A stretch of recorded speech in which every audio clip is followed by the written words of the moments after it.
सादर प्रणाम। दैनिक भास्कर का एक वीडियो वायरल हो रहा है, उसमें शिक्षा मित्र मजदूरी करते हुए दिखाया गया है। और शिक्षा मित्र करेगा क्या? लेकिन मैं एक बात कहूंगा, जिस राज्य में शिक्षक मजदूरी करेगा उस राज्य की शिक्षा की व्यवस्था भी गड़बड़ होगी, उस राज्य की इज्जत आबरू भी दांव पर लग जाती है।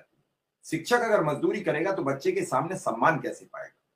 अब तक ये सब कुछ नहीं हो रहा था, आज के इस वीडियो ने घमासान मचा दिया। शुक्ला जी। आदरणीय मिश्रा जी, सादर प्रणाम। विक्रम भाई, आपको भी साधुवाद और उपस्थित सभी मंच पर उपस्थित सभी साथियों को बहुत बहुत धन्यवाद। आप निरंतरता में ये हमारा कार्यक्रम देख रहे हैं, हम लोगों को सुनते हैं और आप उसका आत्मसात करते हैं, इसके लिए सभी को बहुत बहुत बधाई। देखिए मिश्रा जी, आवश्यकता जब बढ़ती है और उसकी प्रतिपूर्ति नहीं होती है, उसकी पूर्ति के लिए व्यक्ति अपने परिवार को पालने के लिए हर स्तर पे काम करने के लिए प्रतिबद्ध होता है।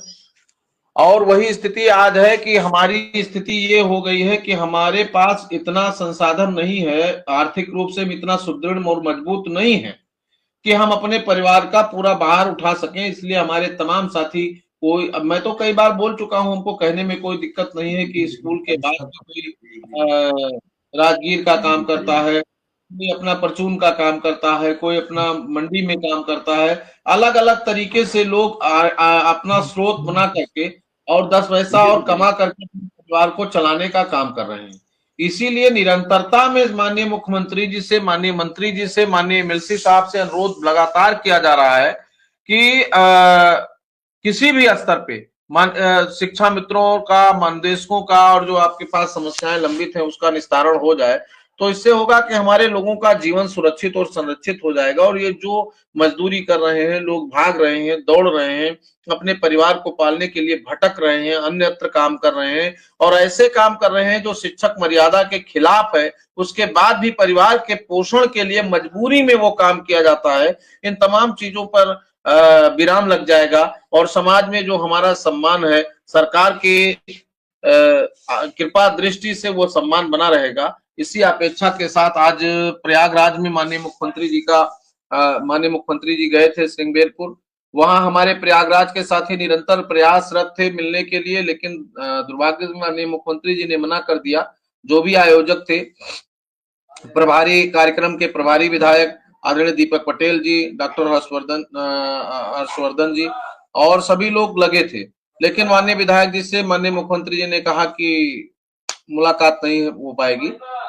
तो मेरा ज्ञापन वहां लोगों ने दिया, इसके लिए प्रयागराज के साथियों को बधाई। बनारस पहुंचे माननीय मुख्यमंत्री जी तो हमारे साथी वहां भी लगे थे। अजय सिंह के साथ पूरी टीम लगी थी। अजय सिंह जी अपने माननीय एमएलसी साहब और जिला अध्यक्ष बनारस हंसराज विश्वकर्मा जी के साथ कुछ दूरी तय किए। वहां उन्होंने कहा कि यहाँ नहीं मिलेंगे, ऐसी बात उन्होंने हमें बताया कि अध्यक्ष जी कहा कि यहाँ शिक्षा मित्रों से बात करना ठीक नहीं है, यहाँ नहीं मिलेंगे। तो परिस्थितियां हैं कि हम तो लगातार प्रयासरत हैं कि हो कहीं भी आग, लेकिन आग जलनी चाहिए। माननीय मुख्यमंत्री जी का आशीर्वाद मिलना चाहिए। हम लोग पूरी ताकत में लगे हैं। आदरणीय एमएलसी साहब से हमारी बात हुई, श्रीचंद शर्मा जी से।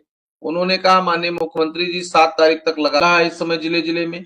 7 के बाद जैसे वो स्थिर होते हैं तो हमें समय मिलेगा और हम आएंगे, मुलाकात भी करेंगे। और आप ही लोगों के कार्य के लिए मुझे आना है। कल उनको, परसों उनको आना था, परसों इसीलिए उन्होंने अपना कार्यक्रम स्थगित कर दिया, क्योंकि माननीय मुख्यमंत्री जी के कार्यालय से स्पष्ट बताया गया कि 7 तारीख तक माननीय मुख्यमंत्री जी नहीं मिल पाएंगे और उसके बाद उन्होंने, हमारी उनकी बात हुई तो उन्होंने कहा अध्यक्ष जी अब हम 7 तारीख के बाद आएंगे और आप लोगों के कार्य से ही आना है, आएंगे और फिर मुलाकात करेंगे। तो मैं अपने साथियों से कहूंगा कि जहां इतना समय आपने बड़े धैर्य, गंभीरता और शालीनता, सज्जनता के साथ निर्वहन किया है, आप उस समय को काटिए। क्योंकि सच है, विपत्ति जब आती है कायर को दहलाती है। सूरमा नहीं विचलित होते, क्षण नहीं धीरज खोते, विघ्नों को गले लगाते हैं, कांटों में राह बनाते हैं। उसी बातों को चरितार्थ करते हुए हम लोग आगे बढ़ रहे हैं। बाकी बहुत पीड़ा है मिश्रा जी, बहुत संकट है। लगातार हमारे बीच से हमारे साथी जा रहे हैं। पर डे 2 से 3-4 मौतें पुनः हो रही हैं। अभी एक एक्सीडेंट में बहन मर गई, एक हमारे साथी खत्म हो गए, सहारनपुर के एक साथी खत्म हो गए, मुरादाबाद की सूचना आई है खत्म हो गए, आगरा की सूचना है खत्म हो गए, हमारी बहन खत्म हो गई, एक भाई खत्म हो गया। तो निरंतरता इस समय बहुत तेजी से चल रहा है। आज हमको एक साथी ने फोन किया और उसने कहा कि सर हमारे बगल के साथी थे और वो कल मार्ग दुर्घटना में हमारे साथ ही बैठे थे और यहाँ से निकले और खत्म हो गए। तो ऐसी तमाम घटनाएं मिश्रा जी, लेकिन उसके बाद भी हम कह रहे हैं कि जो चीज जिन चीजों पर मेरा बस नहीं है उसके लिए हमें संघर्ष ही करना है। और जहां तक हमारा संघर्ष सफल हो सकता था, जहां तक हम पूरी ताकत से पहुंच सकते थे, वहां तक पहुंचकर हम लोगों ने काम किया है। और आगे हमारी कोशिश है कि एक बार माननीय मुख्यमंत्री जी से मुलाकात करें और घोषणा हो, घोषणा के बाद शिक्षा मित्रों के लिए शासनादेश लागू हो। जो शासनादेश हो गए हैं, जो शासनादेश पाइपलाइन में है, जिनकी घोषणाएं हो गई हैं, वो सब जमीन पे उतारे जाएं और उस पर काम हो, जिससे हम सबके लोगों को सुविधा मिले और सुविधा को प्राप्त करके लोग अपने अस्थायी जीवन को जीने में कामयाब हो। शुक्ला जी, बात आप ठीक कर रहे हैं, लेकिन कुल मिला के ये है कि अब शिक्षा में तो अनुदेशक ये जानना चाहते हैं कि उसका कुछ अच्छा होने वाला है, क्योंकि अब वो सब्र का बांध आप भी समझ रहे टूट रहे हैं। कल कौशल जी ने बताया था कि मुख्यमंत्री जी को ज्ञापन बरेली में भी दिया गया, विधायक जी ने पहुंचाया। आज आप बता रहे हो कहीं और भी ज्ञापन पहुंचा है। तो इस सब के बाद एक मुख्यमंत्री जी को आपसे बुलाकर बैठक करके डेट कह देना चाहिए, तो फिर ये जो रोज का सवाल है वो खत्म हो जाए आपसे। मिश्रा जी यही है, लेकिन अब हमारा एक उद्देश्य ये भी है कि जहां भी मुख्यमंत्री जी जाएं वहां हमारे लोग उनको मिले या हमारा मैसेज उनको पास होना चाहिए, मैसेज जाना चाहिए। और इस मिशन में कौशल सिंह ने बरेली में मुख्यमंत्री जी ने शुरुआत किया था, कौशल सिंह जी ने वहां से शुरुआत किया, तो बरेली में भी लोग मिले, इलाहाबाद में भी लोग मिले, आज बनारस में भी लोग मिले हैं। आगे जहां भी माननीय मुख्यमंत्री जी का कार्यक्रम होगा, हमारे साथी वहां अपनी बात माननीय जनप्रतिनिधियों के माध्यम से व्यक्तिगत रूप से अवसर मिला तो कहने का प्रयास करेंगे। 7 तारीख के बाद एमएलसी साहब से के माध्यम से हम लोग भी कोशिश में हैं, अगर एमएलसी साहब को समय मिला और हम लोगों को भी पास मिला। मैं बहुत स्पष्ट बात करता हूं, अगर माननीय मुख्यमंत्री जी के कार्यालय से हुआ कि हाँ साथ में लेकर आइए तो हम लोग भी जाएंगे, अन्यथा की दृष्टि में एमएलसी साहब मिलेंगे और मिलने के बाद अगली प्रक्रिया, अगली रणनीति, अगले कार्यक्रम पर हम लोग विचार करेंगे। चलिए, यही उम्मीद है कि जल्दी से जल्दी लोगों का काम हो जाए और उस काम के मुताबिक। शुक्ला जी, एक शिक्षा मित्र है अमरनाथ दीक्षित, बड़े परेशान है, उनकी बात एक आप सुन लीजिए।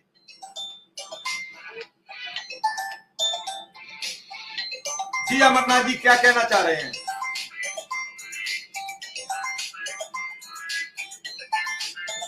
माइक खोल के जल्दी बोलिए, टाइम नहीं है। जी अध्यक्ष जी को जय माता की। जय। अरे अध्यक्ष जी, आज का जो विषय रखा है बड़े भाई ने कि शिक्षा मित्र जो है मजदूरी कर रहे हैं, तो सर मैं भी कहना चाहूंगा कि अभी जो जनवरी की छुट्टियां हुई थी उसमें सर, चूंकि मैं गांव में ही रहता हूं और ऐसा ही एक दिन था कि हमारे गांव के कुछ लोग जो थे वो मजदूरों को खोज रहे थे। तो मैंने उनसे कहा कि बड़े भाई, मैं भी 15 दिन के लिए बेरोजगार हूं, मुझसे ही अपना काम करवा लीजिए। तो वो हाथ जोड़ के कहने लगे, अरे गुरुजी, हम आपसे काम करवाएंगे, कहीं इतना हमारी हैसियत नहीं है। तो सर, हम लोगों के सामने तो स्थितियां ये हो गई हैं कि हमसे तो कोई मजदूरी भी नहीं करवाता है, नाम बड़े और दर्शन थोड़े वाली हालत हम लोगों की हो गई है। कहने को हम सरकारी नौकरी करते हैं, अध्यापक हैं, लेकिन हमें जो मिलता है उससे हमारा जो है वही जो अध्यापक वाला मतलब सामाजिक ताना बाना है, हम उसी को नहीं बना पा रहे हैं। तो सर, कब तक ऐसा चलता रहेगा? शिक्षक एक सम्मान की पोजीशन पर होता है और शिक्षक से गांव में जो सम्मान होता है तो उसे कोई अपने यहाँ मजदूरी नहीं कराएगा, वो गाय बगाए जाके कहीं मजदूरी करेगा। जी सर, मैं बता रहा हूँ, मैं भुक्तभोगी। सुन लीजिए, शिक्षक का सम्मान बचा रहेगा तभी वो काम करेगा। शुक्ला जी, देखिए बड़ा स्पष्ट मत है कि हम लोग 2250 से अपना सफर प्रारंभ किए और 5 से 8 साल जब हमने काम किया, 10 साल मान के चलिए, और 10 साल के बाद वो भी दिन आया कि हमको अच्छा वेतन मिला, सारी स्थितियां थी। 2017 का वो दिन था कि जब हम लोगों के साथ, कुचक्र के साथ हम लोग यहाँ फिर पहुंचे। तो अब अपनी परिस्थितियों से जब 23 से संघर्ष शुरू हुआ, 2 साल हो गया, उसी दायरे में हम भी हैं, उसी में आप भी हैं, और उसी में हमारा अंतिम में बैठा शिक्षा मित्र भी है। तो अब अपने बच्चों को पालना है, अपने बच्चों को चलाना है, किसकी परिस्थिति कैसी है उस हिसाब से लोगों को अपने आप को एडजस्ट करना है। फिर भी समाज में जो आपका सम्मान है उसको बनाए रखने के लिए व्यक्ति प्रयास कर रहा है, और उसी प्रयास के लिए निरंतर हम संघर्ष कर रहे हैं। हमको कोई शौक नहीं है, हम लोग तो परमानेंट इसी पे काम इसीलिए कर रहे हैं कि हमारा सम्मान बचे, हमारे लोगों का सम्मान सुरक्षित हो जाए, और जो हमारा जीवन अंधकार में है उसके लिए कोई नया रास्ता खुले। इसीलिए हमारा संघर्ष है। सभी लोग ने सहयोग किया है इसके लिए, और एकजुटता के साथ किया है। इसके लिए उत्तर प्रदेश प्राथमिक शिक्षा मित्र संघ का अध्यक्ष होने के नाते आभारी भी हूं, और निरंतर आशान्वित हूं, और सकारात्मक दृष्टिकोण से संघर्ष आगे बढ़ रहा है। माननीय मुख्यमंत्री जी के कृपा दृष्टि की आवश्यकता है। पैनल पर बैठने वाले और आम शिक्षा मित्र तक सब लोग जानते हैं कि स्थिति एकदम सरकार में विपरीत थी, और उसको लाइन अप कर लिया गया है। लाइन बनी हुई है, नीचे से ऊपर तक सब लोगों ने अपनी बात कहना शुरू कर दिया है। ये 8 साल में पहली बार आपको लगा होगा दीक्षित जी कि कम से कम सत्ता पक्ष के लोग आपकी डिमांड कर रहे हैं, आपके लिए बात कर रहे हैं, आपके लिए सदन में बोल रहे हैं, और आपके लिए मुख्यमंत्री से मिल रहे हैं। तो ये प्रक्रिया संगठन ने किया है। हमको भी पीड़ा है, और मैं भी चाहता हूं कि जल्द से जल्द आदेश हो और उसका लाभ आपको मिले और सभी लोग लाभान्वित हो, और इसी आशा उम्मीद के साथ संघर्ष जारी है और संघर्ष जारी रहेगा। शुक्ला जी, मैं बार बार सभी शिक्षा मित्रों से कहता हूं कि कोई सार्वजनिक बात करना है, शुक्ला जी से सवाल पूछना बिल्कुल स्वागत है, लेकिन इस तरीके के सवाल, जिन सवालों से सामाजिक सरोकार बिगड़ता हो, उन्हें पूछना व्यर्थ है। अब आप शिक्षक हो तो मजदूर से नहीं कोई कराएगा, लेकिन कुछ लोग कर रहे हैं, उनके अपने परेशानियां हैं, खर्चे नहीं चल पा रहे हैं, बच्चे पढ़ रहे हैं, घर पे बीमारी है, सबकी अपनी अपनी परेशानी। तो ऐसे तो कोई भी जिसके सामने समस्या होगी वो बड़ा आदमी भी मजदूरी करने पर विवश हो जाएगा। लेकिन मैं ये कह रहा हूं, ये राज्य सरकार के लिए बड़ी चिंता का विषय है।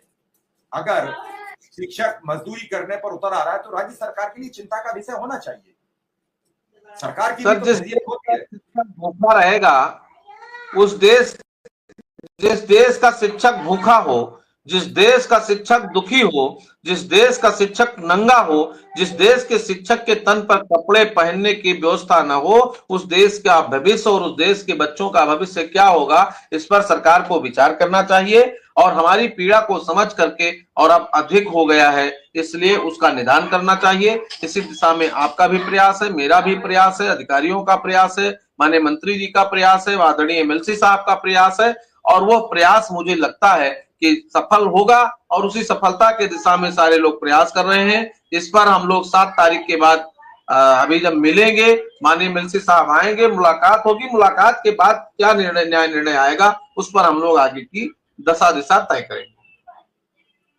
शुक्ला जी, क्या 7 तारीख की जो मुलाकात है उससे कुछ उम्मीद बनेगी?